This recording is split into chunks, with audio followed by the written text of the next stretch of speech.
আপনি বলেছেন আমি মাখন চুরি করবো যখন তুমি বাঁচবে না, তো আপনি মাখন চুরি করে সকালের খাইয়েছেন বাজিনি, নিয়ে মাখন তুলে নিয়ে সকালের হাতে দিয়েছেন, বাজি নেই। আপনার সকালে আমাকে নিয়ে জোরে জোরে নাড়িয়েছে, তাও বাজি নেই। কিন্তু যখনই আপনি মুখে দিয়েছেন আমি তখন বেজেছি। এটা শাস্ত্রের কথা, ভোগ লাগানোর সময় ঘন্টি তো বাজবেই। ঘন্টি না বাজলে আপনার ভোগ লাগবে না। তখন পাড়া বলে ট্রেনে হিসেবে নিয়েছি, কিছু তখন চিন্তা করতে, ওকে ঠিক আছে ধরেছ তো, ঠিক আছে, রাস্তা তো অনেকটা দেখাচ্ছি মজার জন্য, আমি কৃষ্ণ চোরেদের সর্দার দেখাচ্ছি। তো প্রভাবতী একদম হাতটা জোর ধরেছে, ধরে টেনে নিয়ে যাচ্ছে, আর কৃষ্ণকে ধরে নিয়ে যাচ্ছে, আর কৃষ্ণের পুরো গ্রুপ পিছনে পিছনে হাঁটছে, পুরো একদম র্যালি চলছে, কেন তাদের নেতা ধরা খেয়ে গেছে। রাস্তায় যেতে যাচ্ছে, তার দেবর ছিল মেন, দেবর পুরো র্যালির সামনে, মানে কৃষ্ণের কাছাকাছি আছে, তাকে ইশারা করছে, কৃষ্ণ ইশারা করে। আর তখনকার দিনে এখনো বৃন্দাবনে দিয়ে আপনার যারা মহিলার এত বড় ঘোমটা ট্রেন চলে, কৃষ্ণ যেতে যেতে বলছে, মাঝ রাস্তা বলছে, প্রভাবতী তুমি এতটা তাকত, এতটা শক্তিশালী, আমি ছোট বালক, আমার হাতটা কত নরম, তুমি এমন ভাবে ধরেছো আমার হাতটা লাল হয়ে গেছে, তুমি হাতটা চেঞ্জ করো না প্লিজ, আমার এই হাতটা একটা ব্যথা হয়ে গেছে, এই হাতটা চেঞ্জ করিয়ে প্রভাবতী বলছেন ঠিক আছে, এখন তো হাত লাল হয়েছে, মার কাছে গিয়ে চট দিয়ে গাল লাল করবো, চলো। আর যে হাতটা ছেড়েছে তখন আর হাতটা ধরতে গিয়ে দেবরের হাত ধরে গিয়েছে, চলতে চলতে চলতে চলতে একদম রাস্তায় হাঁটতে হাঁটতে যাচ্ছে, মা যশোদা, হে মা যশোদে, আজকে কানাইকে হাতে নাতে ধরেছে নিয়ে যাচ্ছে। আর ব্রজবাসীরা দেখছেন তার দেবরকে ধরে নিয়ে যাচ্ছে, সবাই হাসছে, দেখ এই পাগলি কাকে ধরেছে আর কার নাম বলছে, যাচ্ছে সবাই হাসছে, কেউ কিছু বলছে না। একদম যশোদায় গিয়ে জোর জোর করছে, মা যশোদে, মা যশোদে, তোমার ছেলেকে আজকে হাতে নাতে ধরে নিয়ে এসেছে। মা যশোদা এই আওয়াজ শুনে ঘর থেকে বেরিয়েছে, এর দেখি প্রভাবতী, আর হাতে কাকে ধরা আছে, তার দেবরকে। আগে ঘোমটাটা তোলো, আগে ঘোমটা তোলো, ঘোমটা তোলো, ঘোমটা তোলো, তারপরে আমার সাথে কথা বলো, ঘোমটা তোলো, ঘোমটা তোলো। বলছে তোমার ছেলেকে আজকে ধরেছে, বলছে দেখো তো সেই কাকে ধরেছ, সামনে আনো। সামনে যাই আমি দেবর, হ্যাঁ তুই করতে গেলি, তুই করতে গেলি। আর তখন কিছু দূর থেকে বলছে,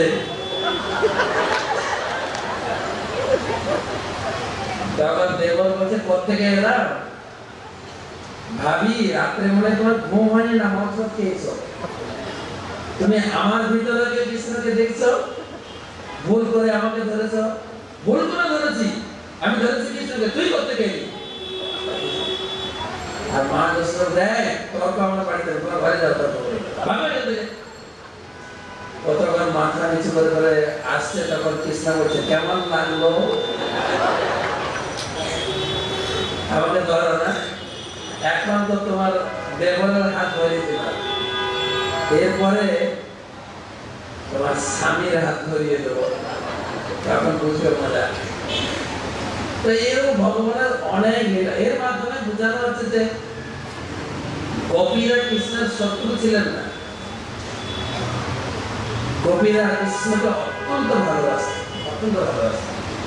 এইসব লীলার মাধ্যমে কৃষ্ণের মাধুর্যতা, ঐশ্বর্যতা, ঔদার্যতা প্রকাশ করতে, ভগবানের গুণ, ভগবানের লীলা, সেই ভগবানের ভূমি বৃন্দাবন ভূমি, অত্যন্ত মাধুর্য রসে প্রত্যেক লোক রাধে রাধে কৃষ্ণ গোপাল সব একই নাম করে, বেশিরভাগ রাধে রাধে রাধে রাধে। সেই ভূমির ধুলি এত মোলায়েম, এত কোমল।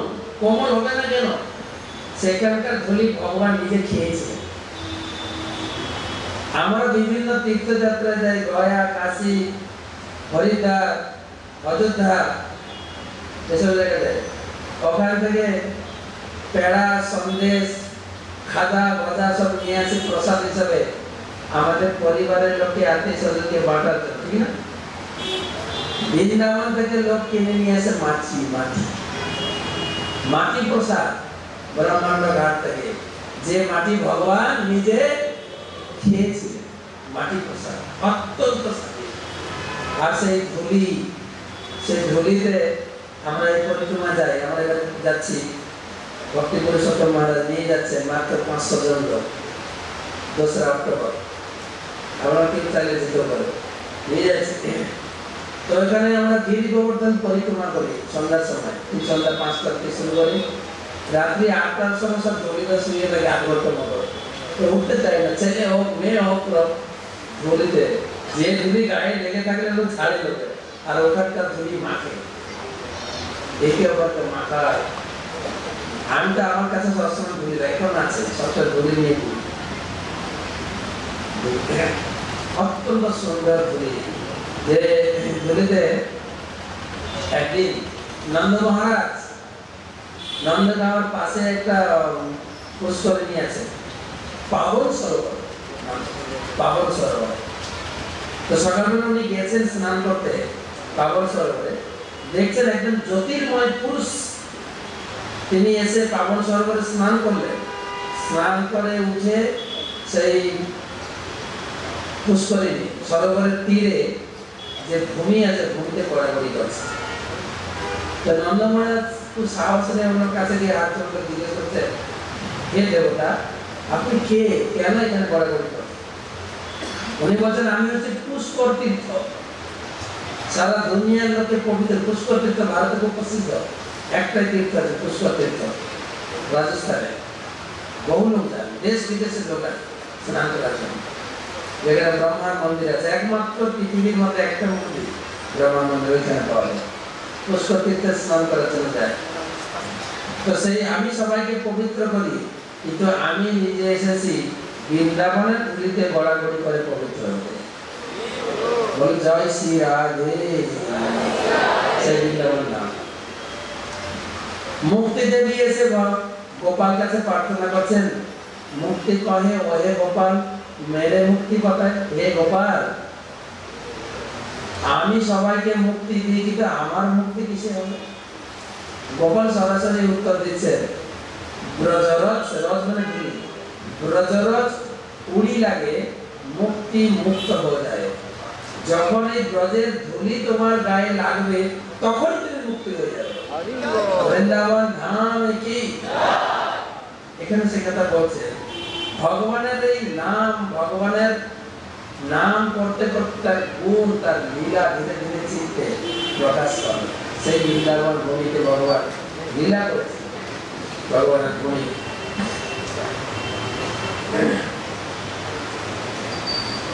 কত নাম শ্লোক করেছে আমরা? আপনারা রেডি নাকি? আর 2-4 শ্লোক পড়ে আমরা বিচার করব। নৈকান্তিকং তত্থি কুতোপি নিষ্কৃতে মনা পুনর্ধা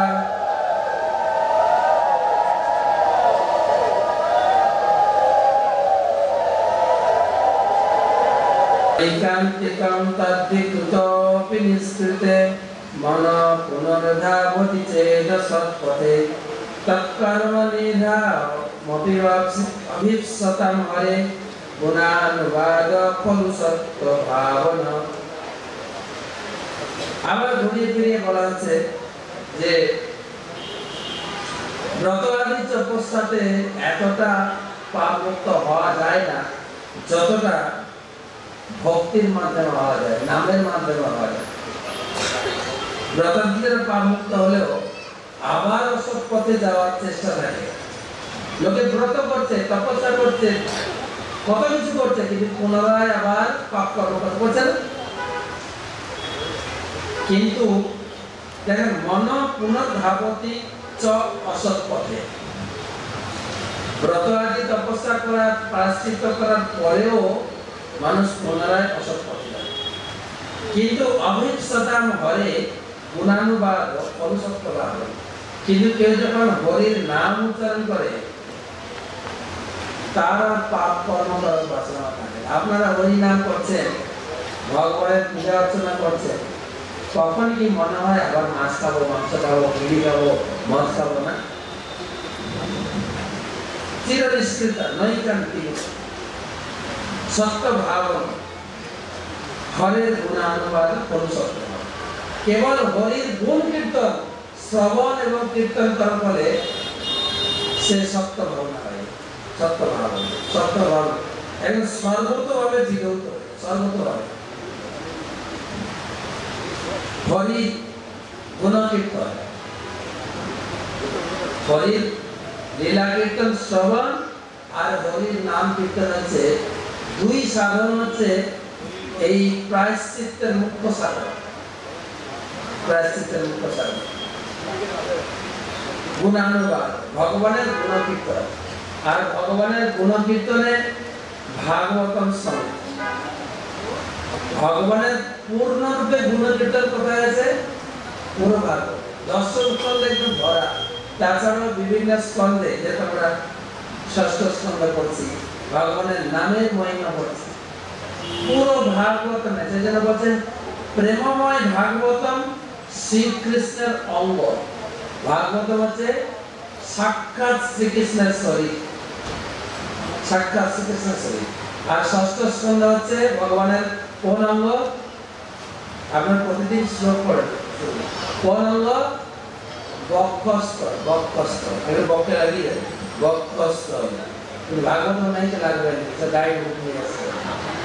বক্ষস্থল ভগবান প্রেমময় ভাগবতম শ্রীকৃষ্ণের অঙ্গ, তাহাতে কহেন যত গোপ্য কৃষ্ণ রঙ্গ।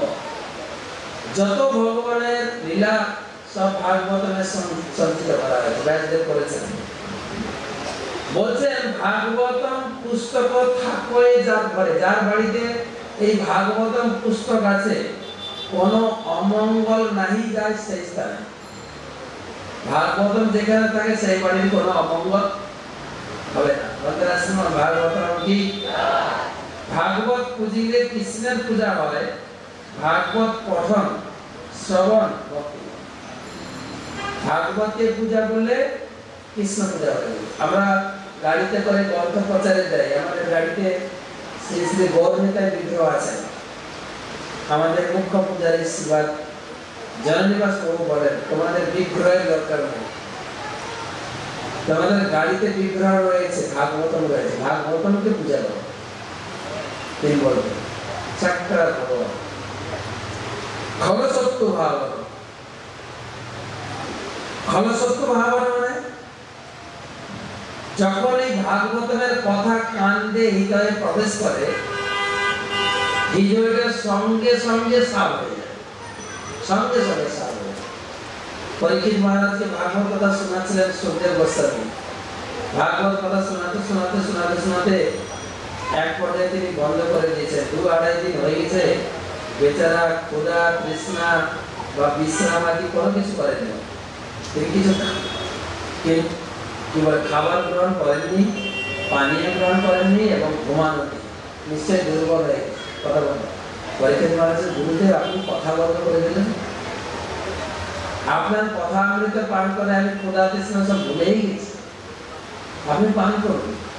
তিনি বলছেন কথায়স্য মহাভাগবত আত্মনি কৃষ্ণে নিবেশ নিঃসঙ্গ মনতাক্ষ্যে পালে বরণ। আপনার কথা অমৃত পান করতে করতে করতে করতে আমি নিবিষ্ট চিত্তে দেহত্যাগ করতে চাই গুরুদেব, আমি সাধনায় সিদ্ধি লাভ করতে চাই, আপনি থামবেন না, ওই কথা বলুন প্লিজ। তিনি বলছেন শ্রীনতা শ্রদ্ধয়া নিত্যম গৃহান্তস্য সচেষ্টিতম। কেউ যদি কৃষ্ণ কথা শ্রদ্ধার সহিত শ্রবণ করে, শ্রীণতা শ্রদ্ধায়া নিত্যম, শ্রদ্ধার সহিত শ্রবণ করে। শুধু শ্রবণ করলে হবে না, গৃহস্থ সচেষ্টিত যা আলোচনা করা হলো ওখান থেকে কিছু কথা নিজের চেষ্টা করে আমার জীবনে প্রয়োগ করতে হবে। শ্রদ্ধায়া শ্রীণত শ্রদ্ধায়া নিত্যম, গৃহস্থ সচেষ্টিত নিজের চেষ্টায় নিজের জীবনে প্রয়োগ করতে হবে। কালেন নাতি দীর্ঘেন, কালেন নাতি দীর্ঘেন বিশতে ভগবান হৃদি। ভগবান অতি সত্বর তার হৃদয়ে প্রবেশ করে যাবেন যারা ভাগবত কথা শুনেন। ভগবান কৃষ্ণচন্দ্র কি বলে বেশি সময় লাগবে। নাতি দীর্ঘেন, খুব অচিরেই ভাগবত শ্রবণকারী ব্যক্তির হৃদয়ে ভগবান প্রবেশ করে যান। ভগবান প্রবেশ করে, আপনি বলতে পারেন ভগবান তো হৃদয়ে আছেন, আবার প্রবেশ করবেন কি করে? ভগবান হৃদয়ে আছেন কি না? হৃদয়ে আছেন, হ্যাঁ না, তা প্রবেশ করবেন কি করে? বলছে না, এই ভাগবত কথা হচ্ছে ভগবান শব্দ ব্রহ্ম ভগবান ভাগবতম রূপে তার কথার মাধ্যমে প্রবেশ করবেন। প্রবিষ্ট কর্ণ রন্ধ্রেন, ভগবান হৃদয়ে প্রবেশ করবেন কি দিয়ে? কানের ফুটো দিয়ে। কানটাকে ভালো করে খুলে রাখবেন। প্রবিষ্ট কর্ণ রন্ধ্রেন, কানের ফুটো দিয়ে এই ভাগবত কথারূপী ভগবান হৃদয়ে প্রবেশ করবেন। সানং ভাব সরোরুহম, প্রবেশ করে কি করবেন? তিনি আমার হৃদয় ভাব সমুদ্রে শয়ন করেন। ভগবান কোথায় শয়ন করেন? সমুদ্রে, এই সমুদ্রে শয়ন করেন। আর এই ভগবান আমার কানের মাধ্যমে ঢুকে কোথায় শয়ন করেন? হৃদয় সমুদ্রে শয়ন করেন। শয়ন করে তিনি তার কাজটা কি? ভগবান হৃদয়ে প্রবেশ করে তার কাজটা কি? ভগবানের তিনটে কাজ। ভগবানকে ইংরেজি বলা হয় গড। জি ফর জেনারেটর, তিনি সৃষ্টি করেন। ও ফর অপারেটর, তিনি সৃষ্টিকে পালন করেন। ডি ফর ডেস্ট্রয়ার, তিনি সৃষ্টিকে ধ্বংস করেন। জি ও ডি, গড। ঠিক সেরকম ভগবান আমার হৃদয়ে প্রবেশ করে। জি, জি কি সৃষ্টি করবেন না? সাধক বা ভক্তের হৃদয়ে সমস্ত সদ্গুণের সৃষ্টি করবেন। কি ধ্বংস করবেন? আমার যত বদ অভ্যাস, কুঅভ্যাস, আমার হৃদয়কে ধীরে ধীরে সাফ করে দেবেন। আর ভক্তকে তিনি নিজেই পালন পোষণ করেন। ভগবান কি তাই বলছে? আমি তাকেই পালন পোষণ করি, তাকে আমার যে ধ্যানগুলি বলেছে অনন্য চিন্তয়ন্ত মাম যে জানা পর্যপাসতি তেসাম, তেসাম মানে তাদেরকে যারা অনন্য চিত্তে আমার আশ্রয়ে থাকে। তেসাম নিত্যাভিযুক্তার নাম যোগ ক্ষেমম বহাম, আমি নিজে তার বাড়িতে চাল ডাল তরি-তরকারি গ্যাস ওভেন সব বয়ে দিই। ভগবান বয়ে নিয়ে কেবল ওগুলো দিয়ে তোমার কাজ হবে না, আমার বুদ্ধি দরকার, না হলে আমি চাকরি করবো কি করে? বলছে বুদ্ধি আমি সাপ্লাই দিই বলেছেন ভগবান। তেসাম সতত যুক্তানাম ভজতাম প্রীতিপূর্বকম, যে প্রীতিপূর্বক আমার ভজনা করে তাদেরকে আমি ইন্টেলিজেন্টও সাপ্লাই দিই। ব্রেন দিয়ে খাবেন কেন? আমাদের ছাত্ররা ব্রেন একবার বুদ্ধি বলে, হ্যাঁ হরে কৃষ্ণ করো, ডেলি হরে কৃষ্ণ করো, ব্রেন একটু একটু করে বৃদ্ধি পাবো। চেষ্টা করে দেখো। আরে মুখে বললে তো হবে না যে কুমিল্লা রসমালাই খুব ভালো, আরে শুনলে কি পেট ভরবে না? কুমিল্লা যেতে হবে, কিনে খেতে হবে। হরিনাম করে দেখো। আমাদের ভয়েস বা ছাত্র সমাজের ছেলেমেয়েরা তারা করছে, ভালো করছে। আচ্ছা, হৃদয়টা পরিষ্কার করে দেয়। প্রমাণ দিয়েছেন শরীরস্য যথাসৎ। শরীরস্য যথাসৎ মানে এই বর্ষাকালে নদীর জল, পুকুরের জল, সব জায়গার জল পর্দমাক্ত হয়ে যায়।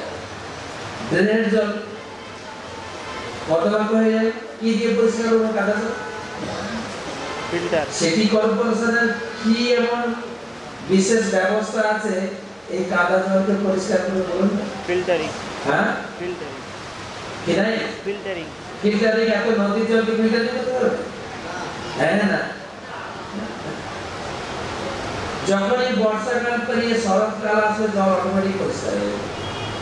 যথা শরীর অস্ত্র তথা শরৎ হয়। দেখবেন যে এই বর্ষাকাল পেরিয়ে শরৎকাল আসলে পুকুরের জল একদম কাঁচের মতো পরিষ্কার হয়ে যাবে অটোমেটিক। ঠিক সেরকম ভগবানের কথা শুনতে শুনতে ভগবান যখন হৃদয়ে প্রবেশ করবে, হৃদয় একদম পরিষ্কার। ব্রত আদি তপস্যা কিছু লাগবে না, কেবল হরির নাম করুন, কৃষ্ণ পূজা করুন আর ভাগবত কথা শ্রবণ করুন। পরিষ্কার হয়ে গেছে, কি করে বুঝবো আমার হৃদয় পরিষ্কার হয়েছে?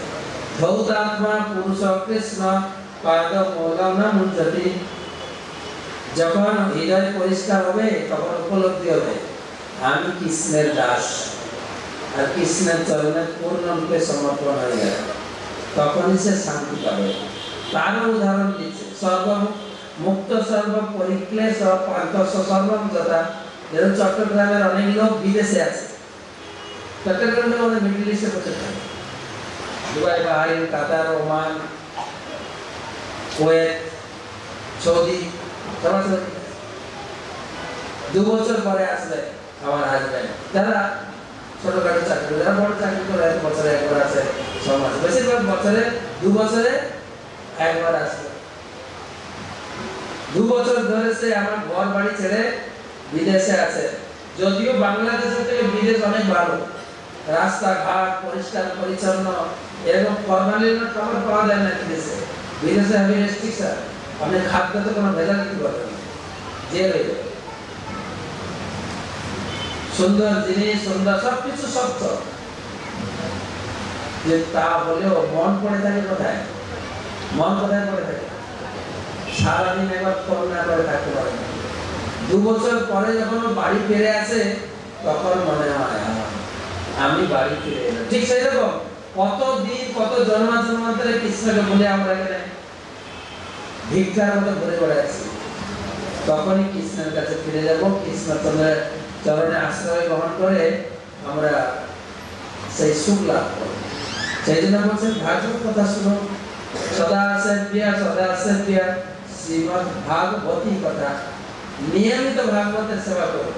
ভাগবতের সেবা অর্থে ভাগবতম পড়ুন, ভাগবতম পড়ান, ভাগবতম শুনুন, ভাগবতম রাখুন, ভাগবতম প্রচার করুন, ভাগবতম অন্যকে গিফট করুন।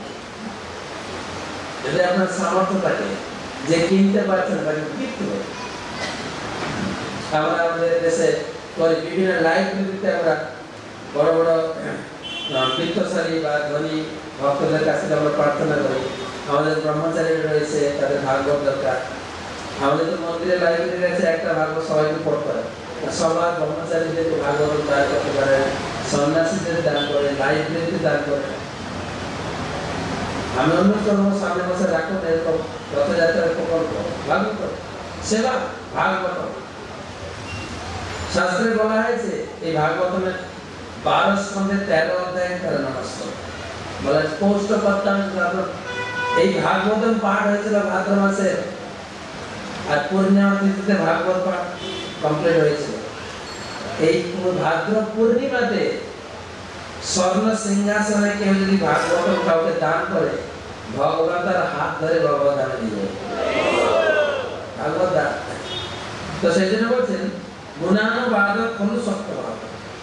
এই ভগবানের কথা মানুষকে পবিত্র করতে পারে, ততটা ব্রত আদি তপস্যাতে হয় না। ভাগবত সেবা করুন। রেডি? রেডি?